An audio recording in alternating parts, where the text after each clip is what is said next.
Il découvre, lycéen lyonnais, le théâtre au début des années 1960 grâce au spectacle de Roger Planchon et du théâtre de la Cité de Villeurbanne. Cette première prise de contact est déterminante. C'est la révélation qu'un autre théâtre que celui de simple divertissement est possible. Un théâtre fondé à la fois sur une grande exigence artistique et la conception citoyenne d'un art dramatique ouvert sur la réalité du monde et désireux de s'adresser au plus grand nombre.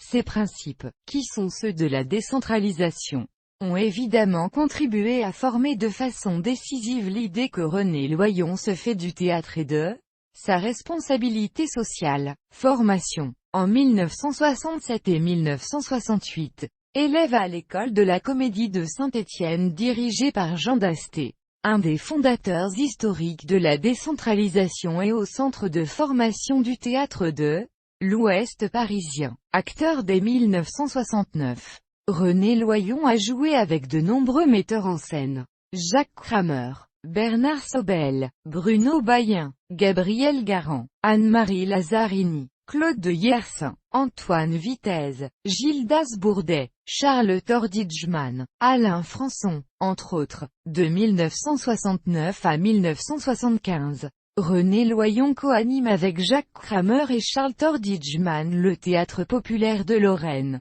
Il participe en tant qu'acteur ou metteur en scène à toutes les créations importantes de cette compagnie, à l'époque nationalement reconnue pour la qualité et l'originalité de son travail très ancré dans la réalité sociale lorraine. 1976, création avec Yanis Kokos du théâtre Jeu Kill, une appellation particulière due à l'admiration que les deux fondateurs vouent à l'œuvre d'Arthur Adamoff, auteur d'un livre qui porte ce titre.